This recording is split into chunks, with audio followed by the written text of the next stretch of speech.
자, 한미일 정상회의가 워싱턴 인근에 있는 캠프 데이비드라는 미국 대통령의 별장에서 있었죠. 이렇게 저렇게 할 말이 많은데요. 저희가 숫자로 한번 이것만 아시면 됩니다라는 느낌으로 풀어드리겠습니다. 숫자로 보는 한미일 정상회의 803이 있습니다. 처음 8은 무엇일까요? 8시간. 8시간은 그럼 어떤 의미일까요? 보시죠. 자, 윤석열 대통령이 이번에 한미일 정상회의를 위해서 미국에 체류한 시간은 25시간이었습니다. 워싱턴 멀죠? 왔다 갔다 비행기 타는 시간만 27시간입니다. 비행 시간이 오히려 2시간 더 길었습니다. 캠프 데이비드에 체류했던 시간은 8시간. 여기서 이제 한미일 정상회의가 있었던 것인데 조태용 국가안보실장은 인도 태평양 지역의 지정학을 바꾼 8시간이었다. 이렇게 평가했습니다. 자, 두 번째 한번 볼까요? 8시간에 이어서 100m 한번 보시죠. 캠프 데이비드의 오솔길을 걸어 나오는 3명의 정상.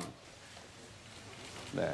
저 별장은 아무한테나 이렇게 공개하지 않는데 어쨌든 윤석열 대통령과 기시다 후미오 일본 총리를 본인 별장에 바이든 대통령이 초대한 것이죠.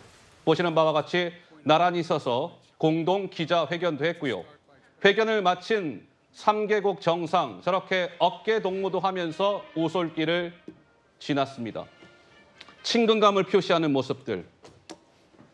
그런데 오늘 저 한미일 정상회의와 관련해서 김어준 씨가 왜 방송을 진행하는데 오늘 본인 방송에서 제가 이거 방송 용어가 아닌 것 같아서 직접 말씀을 안 드리겠습니다. 시다 땡땡 이런 단어가 등장합니다. 한번 들어보시죠.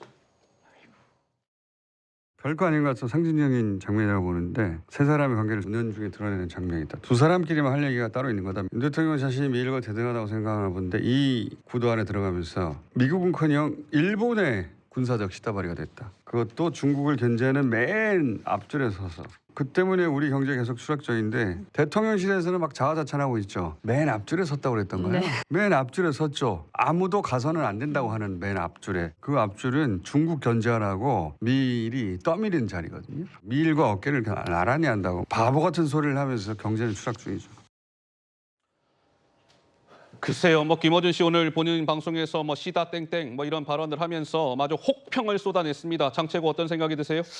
이건 바로 문재인 전 대통령이 과거 남북미 회담을 주선했을 때 들었던 말입니다, 실제로. 어허. 그 당시에 우리 대한민국이 무슨 운전자로 미국과 북한 사이 화해를 견인한다고 착각했지만 예. 트럼프 행정부의 존 볼턴 안보보좌관이 이후에 쓴 자서전이나 회고록을 보면 미국도 북한도 문재인 전 대통령이 그 판문점에 끼는 걸 싫어했다.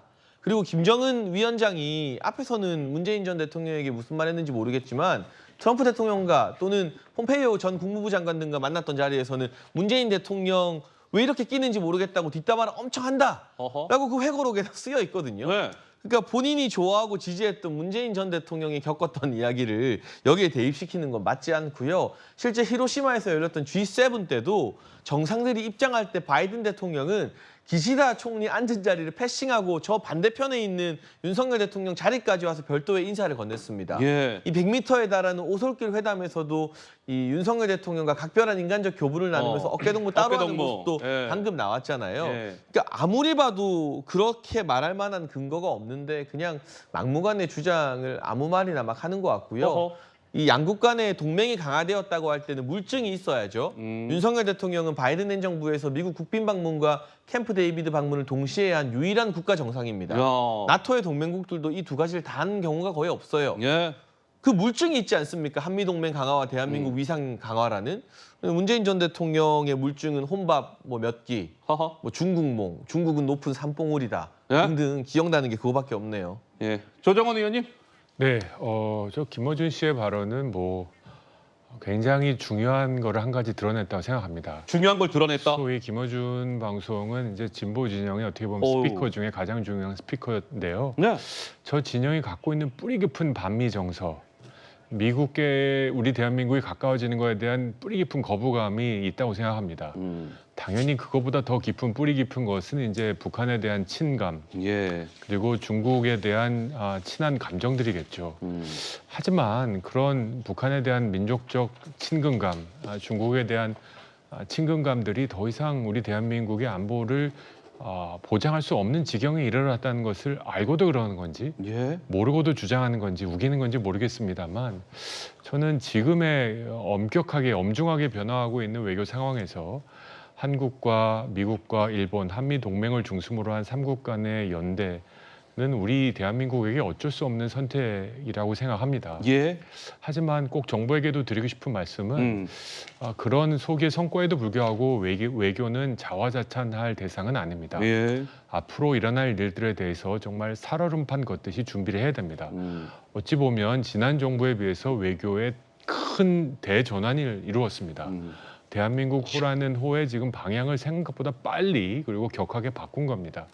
이 과정에서 발생할 수 있는 부작용들이 또는 여러 가지 파도들이 있을 수 있습니다. 예. 지금 자화자찬은 오늘까지만 하시고 그다음부터 일어날 수 있는 대만 문제에 관한 우리 입장, 예. 특히 이제 중국에 대한 공격적인 그 메시지들을 우리가 어떻게 관리할지 정말 머리를 맞대고 고민해야 되고요. 예. 진보 진영도 정말로 대한민국이라는 나라를 생각한다면 정말 흠집만 낼 것이 아니라 예. 정말 중국 잘하신다면서요. 중국을 어떻게 관리면 좋을지 이 정보를 좀 도와주시길 바랍니다. 자, 한미일 정상회의 저희가 숫자로 좀 풀어드리고 있는데요. 마지막 그럼 한번 보시죠. 8시간 100m에 이어서 3은 뭘까요? 세 가지 문서입니다. 세 가지 문서는 그럼 무엇일까요? 자, 이번에 한미일 정상들이 만나고 이렇게 세 가지 문건을 발표했습니다. 캠프 데이비드 정신, 캠프 데이비드 원칙, 3자 협의 공약.